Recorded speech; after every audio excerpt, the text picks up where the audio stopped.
A warm welcome to all of you joining us for our live coverage of the Starlink 11-30 mission. If all is proceeding as planned, we're now less than 30 minutes from the planned liftoff from Vandenberg Space Force Base in California. At this point in the countdown, SpaceX should be loading propellants aboard its Falcon 9 rocket ahead of the planned liftoff at 12:48 a.m. Pacific Standard Time. That's 3:48 a.m. on the East Coast or 08:48 UTC for our viewers around the world.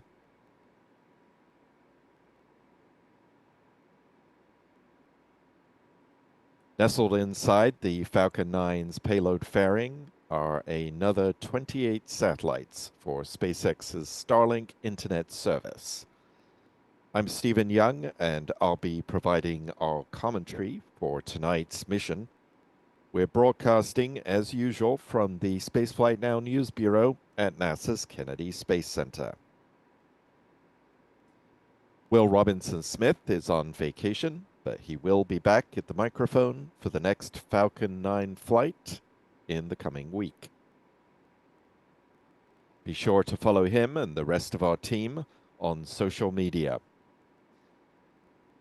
I'll be performing double duty today, also running the technical side of the broadcast, so please be patient with me as I once again push the envelope of my multitasking capabilities.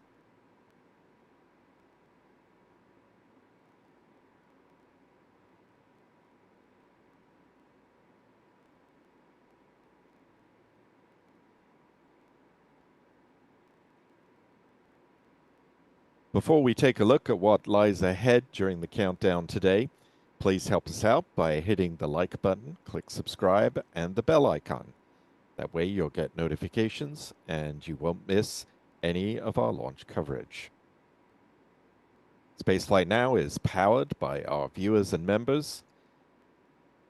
If you'd like to do more, we'd very much appreciate it if you would consider making a donation through the Super Chat feature or by becoming a member of our YouTube channel. Membership grants you access to our special members-only videos, as well as our Discord channel, and discounts in our online shop, shop.spaceflightnow.com. A huge thank you to everyone who has made a contribution to help fund our coverage. We can't do this without your support.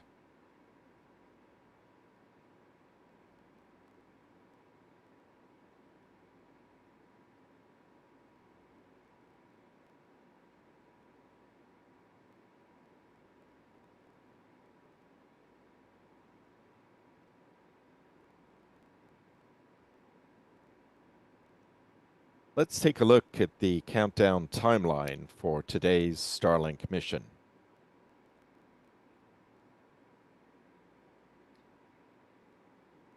Before we came on air, the launch director should have performed their go, no-go poll. The launch team is based at the Launch Control Center, which at Vandenberg is about 11 miles north of the launch pad. Today's liftoff will also be supported by teams at SpaceX's facility in Hawthorne, California. The countdown's automated propellant sequence begins at the T-minus 35-minute mark. That's when kerosene is loaded onto the first and second stages, along with liquid oxygen on the first stage. Cryogenic helium starts to flow into the pressure vessels aboard the rocket's propellant tanks at the T-minus 30-minute mark. The helium is used to pressurize those tanks and keeps the liquid oxygen flowing into those Merlin engines at the base of the Falcon 9 rocket. The loading of helium starts with the first stage and continues with the second stage 4 minutes later.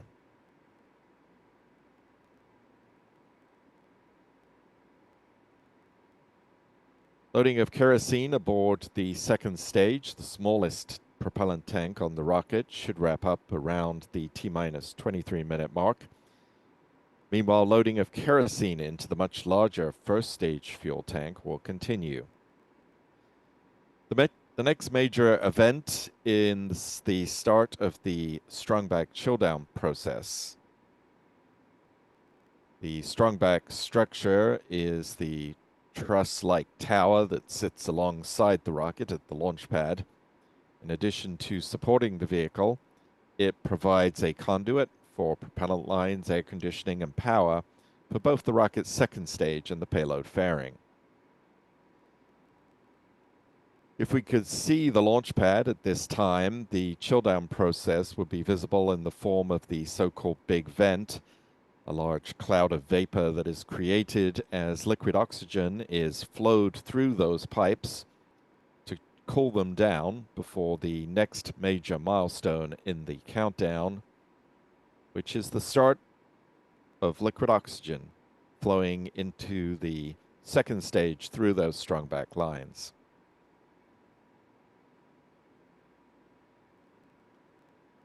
At T-minus 7 minutes, the chill down of the 9 Merlin first stage engines will get underway. A small amount of liquid oxygen is flowed through the plumbing and turbo pumps. As the name suggests, this cools down the engines, and that protects them from the chance of a thermal shock and potential damage when propellants start flowing during the engine startup sequence. About 6 minutes prior to launch, the first stage kerosene tank should be full with its load of RP-1 propellant. Then at T-minus 4.5 minutes, we'll see the strongback start to retract from the Falcon 9. Prior to this, the pressure will be increased in the propellant tanks to strengthen the structure of the rocket, as it will no longer have that physical support that is provided by the strongback. The strongback at Vandenberg is a little different from the ones at Cape Canaveral and Kennedy Space Center. It will recline to an angle of about 13 degrees and remain in that position at launch. About 3 minutes before liftoff, the first stage liquid oxygen tank should be full. Then around 2 minutes ahead of T0, liquid oxygen loading should be complete on the second stage. In the final 60 seconds, the control of the countdown will be handed over from the ground launch sequencer to the Falcon 9's onboard flight computers. The propellant tanks will be brought up to flight pressure. And if everything is looking good, the SpaceX launch director will give their final go for liftoff. The engine ignition command will be issued at T-minus 3 seconds. If all 9 of those Merlin 1D engines on the first stage ignite and are deemed to be healthy, the flight computer will command hold-down clamps to release the Falcon 9 for a liftoff at T0, which tonight is scheduled for 12:48 a.m. Pacific Standard Time.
And the good news is we do have confirmation that propellant load does appear to be underway on the vehicle. Want to give a big thank you to Jeff Hansen and Mark Otto, who are moderating the chat today. Also to Cumulus Granatus, who is answering questions in the chat.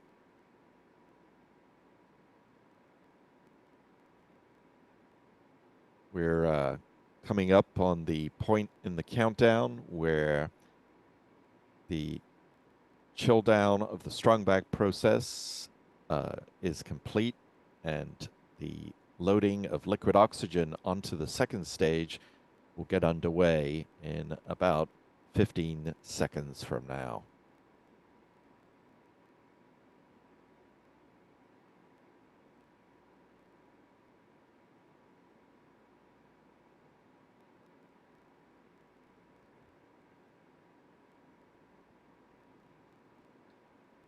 In a moment, we'll take a look at the trajectory for this Falcon 9, but before then, just wanted to give a big thank you to Virginia Pruitt for a $10 super chat. Thank you for that support. It's much appreciated.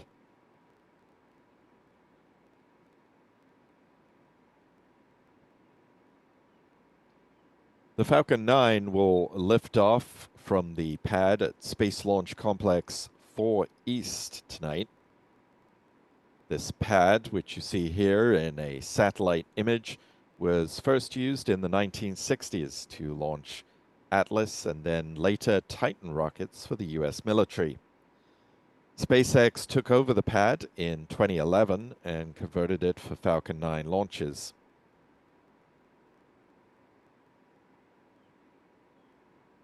Tonight's mission will take a southeasterly trajectory along the coast of Southern California, passing the city of Los Angeles, following stage separation about 2.5 minutes into flight.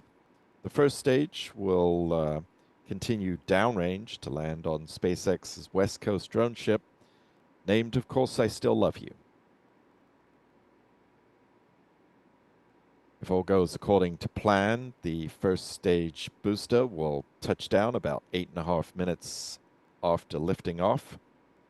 That drone ship is stationed about 360 miles downrange from the launch site in the Pacific Ocean off the coast of Baja California. Meanwhile, the upper stage will continue with the Starlink satellites. The two halves of the payload fairing will splash down about 75 miles from the further downrange from the drone ship. SpaceX will use a recovery ship to scoop up the payload fairings. This is an image that SpaceX released showing one of those fairings about to touch down in the ocean underneath its parasails. SpaceX says it saves about $6 million by recovering the fairing halves. So it's a very worthwhile endeavor.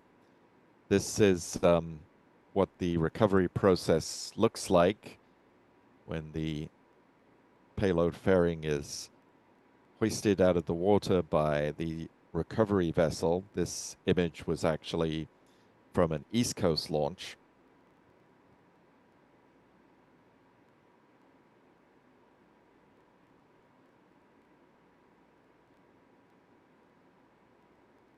The drone ship, Of Course I Still Love You, actually started work out on the East Coast, and it was the platform for the first successful Falcon 9 landing at sea in April 2016. SpaceX relocated it to the West Coast in 2021, and it's based out of the port of Long Beach near Los Angeles.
Just dipping into the chat.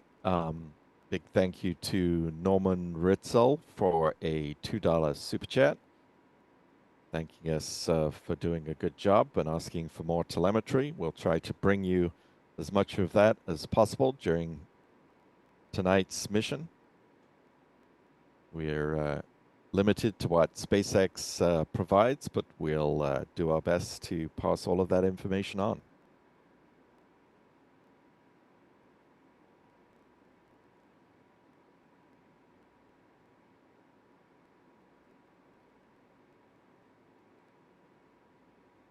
Let's talk a little bit about the payload for this mission. See in the box on the left side of the screen deployment of previous Starlink satellites, and then some imagery from the factory in Washington Redmond where the satellites are constructed. There are 28 of the Starlink satellites on board their optimized version of the V2 Mini spacecraft. They weigh less than the previous model and allow SpaceX to launch more satellites on each Falcon 9 rocket. This will be the 110th Starlink launch of 2025. Those satellites weigh in at 1,267 pounds approximately, or about 575 kilograms. After the solar panels unfurl, the spacecraft have a wingspan of 100 feet or 30 meters. They use argon hole thrusters for in-orbit maneuvers. This is important for avoiding potential collisions in orbit and deorbiting the satellite at the end of its life. And as we're seeing those images of the factory,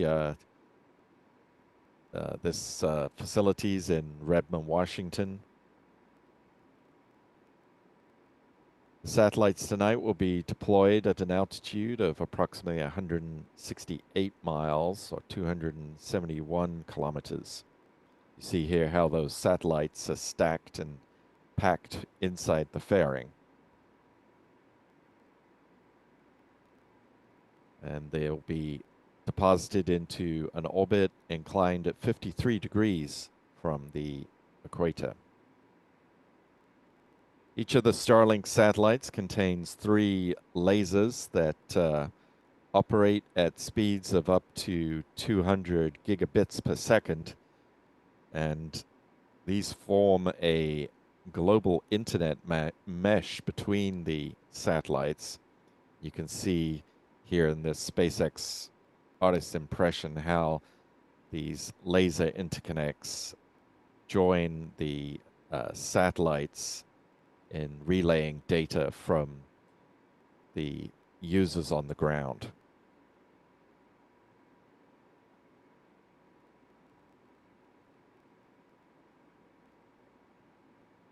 Big thank you to D Fox for a $20 super chat, who says they have been missing out on so many flights, being super busy with finishing up at their university, and they're hoping to get their bachelor's degree by the end of the year.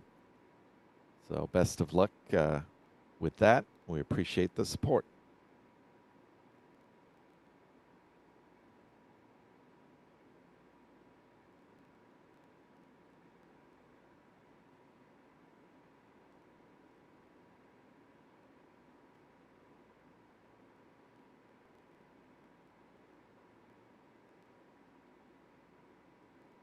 Very soon we'll be getting pad views from SpaceX. Just working behind the scenes to make sure that happens.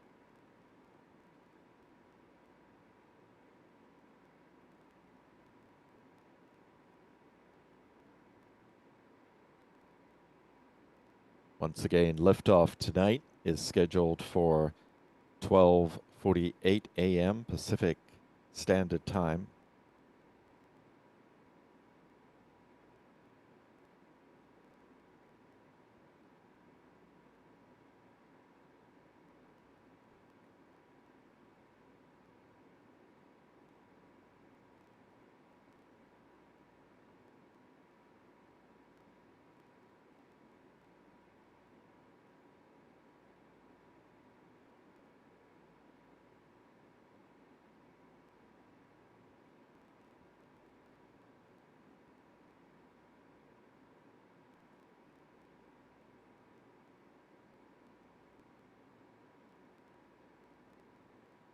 Big thank you to Armando Rodriguez for a $100 super chat.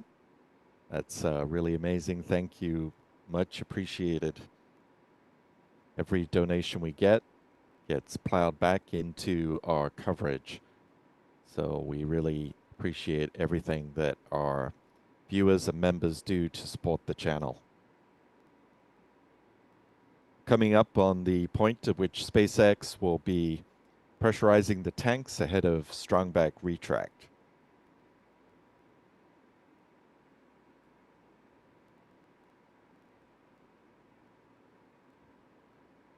There is a little bit of fog in the Vandenberg area, as you can see from the imagery here from the satellites. So we'll wait to see with great interest what conditions at the pad look like once we get views, which should be coming up very soon. Falcon 9 tanks are pressing for strong back lower. And there we see it, at least in the vicinity of the pad. Everything's looking pretty clear.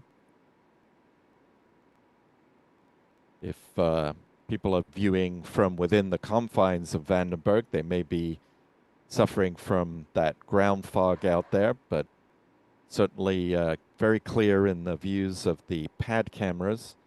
And if you're in the local area, has started. If you're in the local area, hopefully you will get excellent views as conditions look very clear. That strong back lowering process getting underway right now.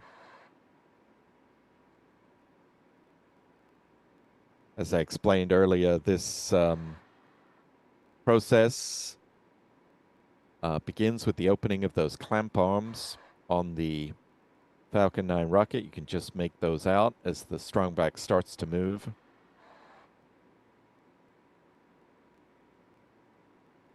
The strong back structure will recline to an angle of about 13 degrees. It's going to remain in that position through liftoff.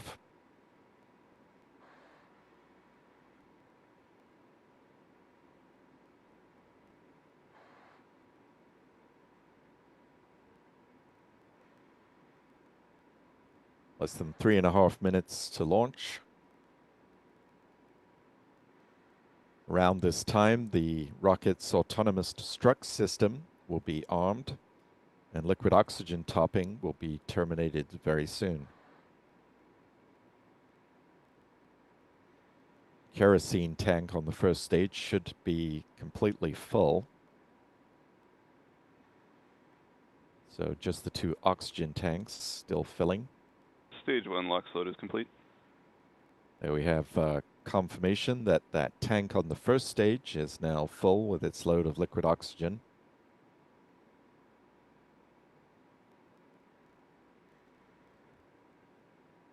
As we approach the T-minus 2-minute mark, the Falcon 9 will be switching to internal power, and the thrust vector control system on the second stage will be tested.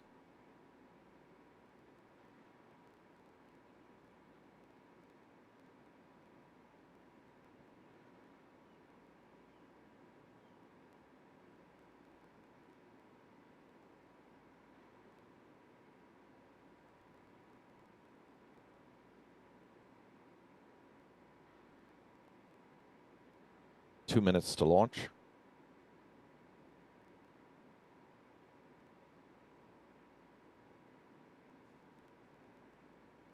Stage 2 LOX load is complete. And with that call, the Falcon 9 is now fully loaded with 1 million pounds of propellants. We'll start to see some venting soon as SpaceX purges the launch pad propellant lines.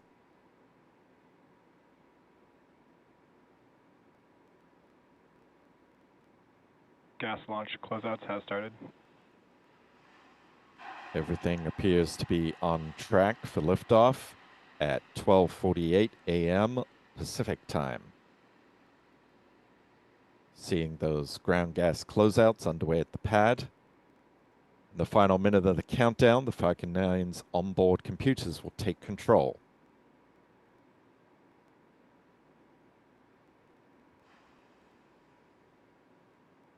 Falcon 9 is in startup. There we have confirmation that that handover has happened. The onboard computer will be performing checks of the first stage engine steering system. Let's listen in for the launch director. Launch director, go for launch. And there we have it. The Falcon 9 is cleared for liftoff. Let's listen in to the final seconds of the countdown. T-minus 30 seconds.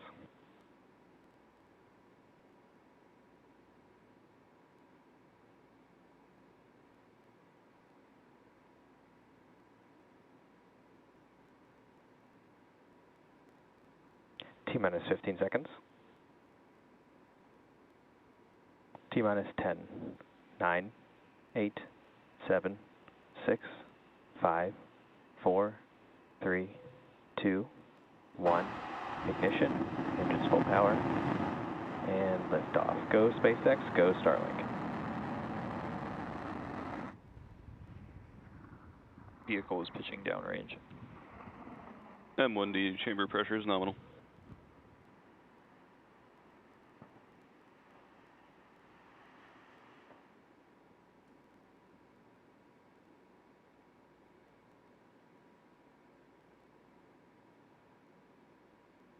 Falcon 9 is pitching downrange, heading in a southeasterly trajectory.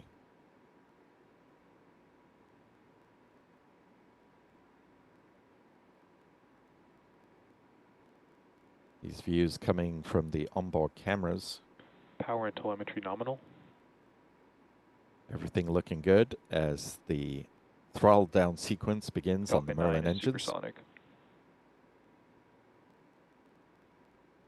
Soon be experiencing maximum aerodynamic pressure. Max Q.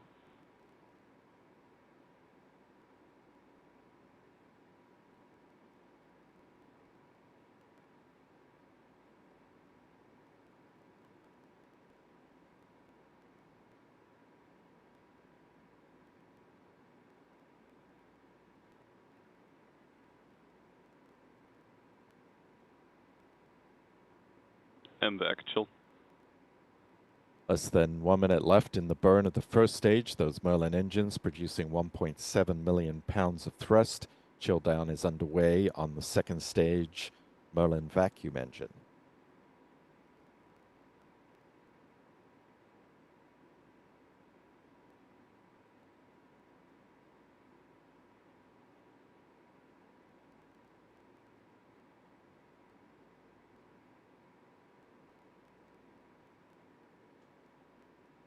Now, more than 2 minutes into flight, we're approaching main engine cutoff on MECO. The 9 Merlin engines will shut down. They'll be followed by stage separation, ignition of the upper stage, and then shortly thereafter, jettison of the payload fairing.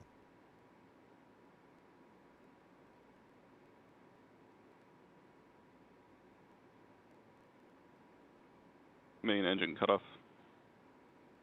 Stage separation confirmed. See the lights of California behind the MVAC engine ignition. bell. Fortunately, the brightness of the rocket tends to drown that out once it ignites. Coming up on fairing separation.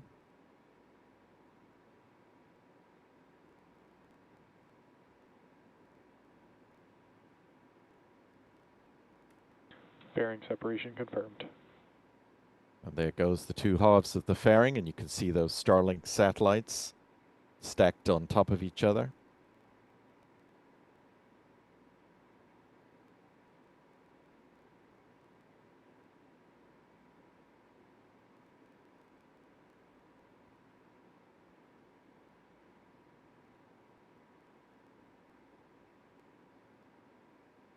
Three and a half minutes into flight, everything appears to be going well. On the left-hand side of your screen, you can see the view from the first stage. And on the right-hand side is the second stage Merlin vacuum engine. It's already accelerated the upper stage to more than 9,000 kilometers an hour and is at an altitude of 122 kilometers. Meanwhile, the first stage continues to climb. It's approaching its apogee. See the speed gradually slowing down as it reaches the top of that arc that will take it to the drone ship. Of course, I still love you.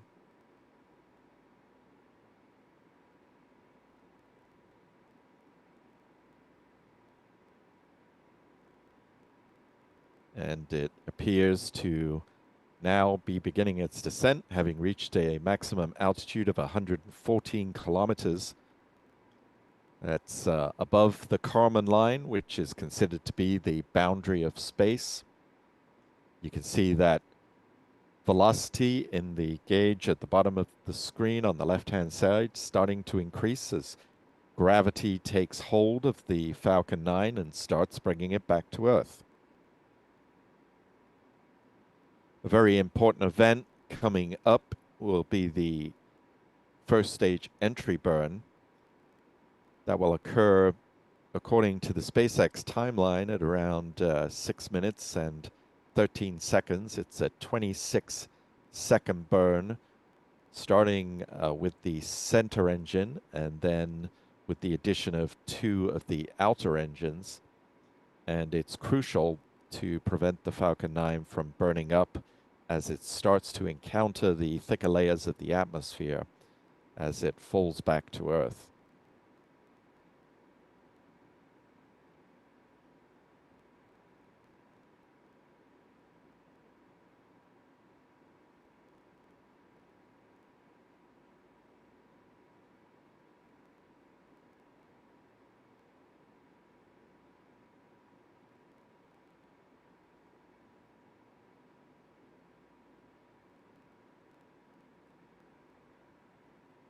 Stage 1 FTS is saved. Now 6 minutes into flight. That was a call that the first stage termination system. Stage 1 entry burn startup. And there we see the start of the entry burn. That flight termination system not needed anymore, so that has been turned off.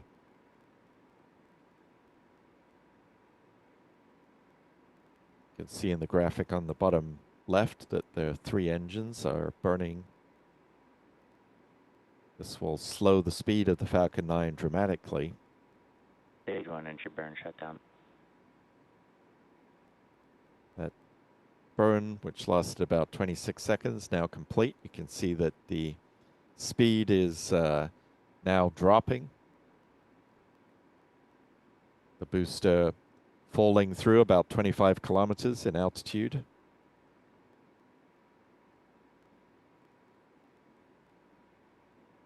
Meanwhile, the second stage is hovering around 150 kilometers in altitude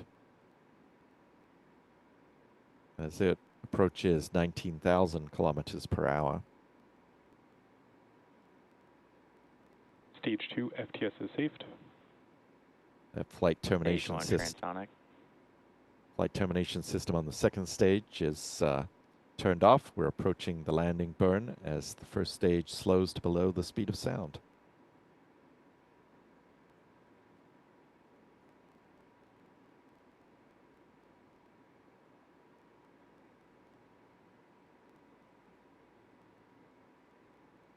Stage 2 is in terminal guidance. This is a brand new Falcon 9 booster. Stage 1 landing burn.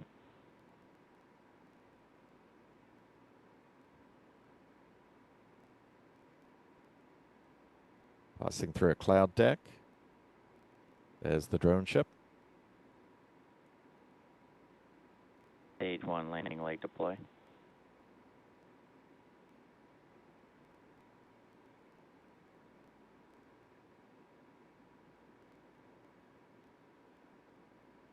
Stage 1 landing confirmed.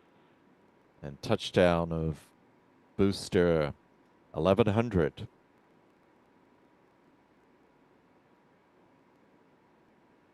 Coming up on second stage cutoff. MVAC shutdown. There we go. Completion of that first burn. Nominal orbit insertion. And that call from SpaceX's ground controllers indicating the second stage has reached the required parking orbit for this mission.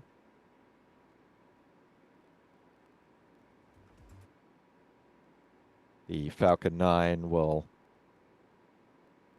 coast for about 50 minutes or so before the deployment of the Starlink satellites. But before that, there is a very short 1-second burn of that second stage to circularize the orbit.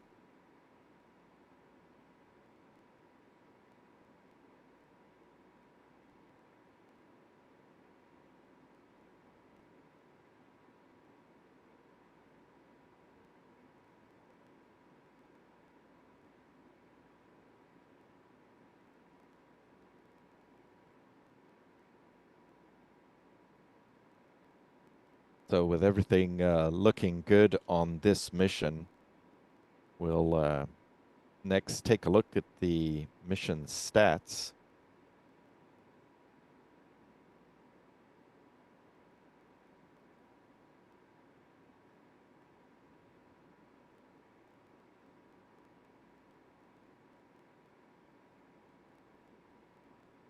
This was the first flight of Falcon 9 Booster 1100.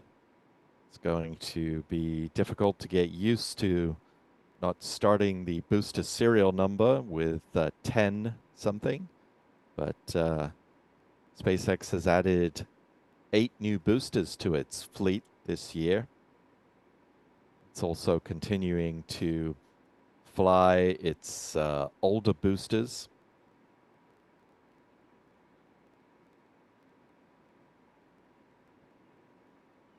This was the 568th Falcon 9 launch to date. The 151st Falcon 9 launch of 2025.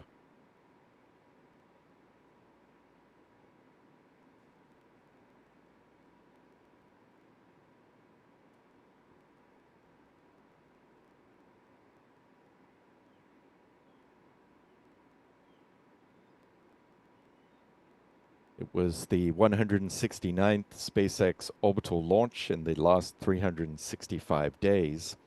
That's an interesting way of looking at the SpaceX launch cadence.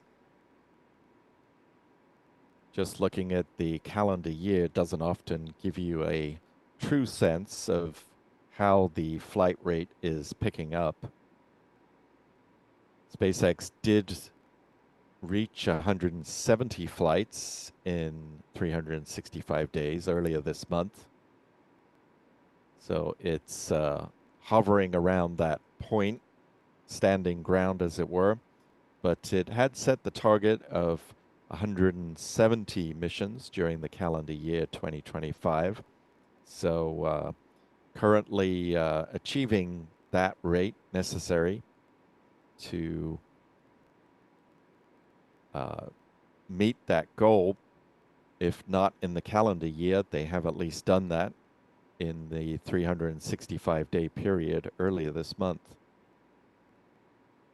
This was the 163rd SpaceX orbital launch from Slick 4 East and the 231st overall launch from that pad, including previous flights of Atlas and Titan rockets.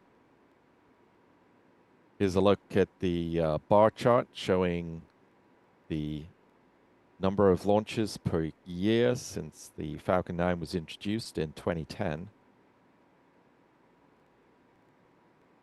Some recovery stats for you. This was the 164th landing on Of Course I Still Love You. As I mentioned earlier, that was the drone ship that saw the first successful landing of a Falcon 9 at sea.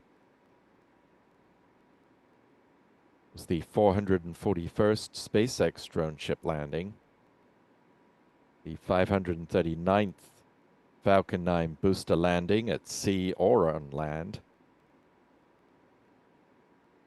The 540th overall booster landing, including the recent landing of the New Glenn booster.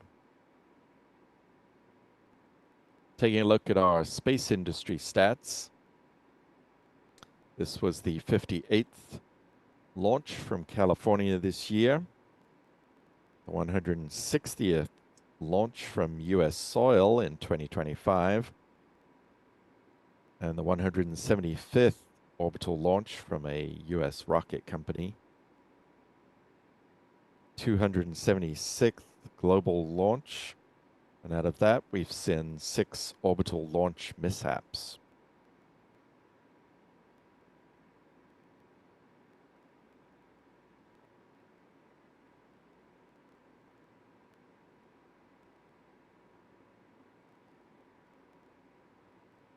So before we wrap up our coverage, just want to thank Deb Morfrey for a $10 super chat, thanking us for our show and saying they got a very clear view of ascent, second stage, and then boosted deorbit burn.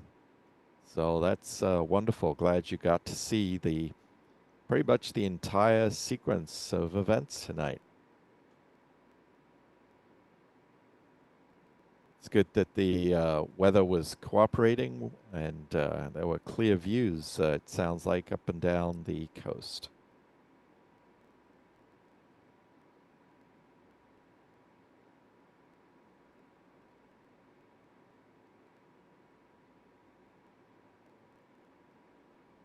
So the next launch coming up from SpaceX is looking like the Transporter 15 mission, another Vandenberg launch that's actually going to be a bit of a break for the launch crews at the Cape, which is very welcome, I'm sure, given the pace of launches recently and the fact it's the Thanksgiving holiday this week. So the next 2 launches might be coming out of the West Coast on either side of Thanksgiving. So be sure to join us on Wednesday for our coverage of that launch if it stays on track. I want to give a big thank you to our moderators in the chat, Jeff Hansen and Mark Otto, who've been keeping things civil and on topic. Also, thank you to Cumulus Granatus for us answering questions from people in the chat.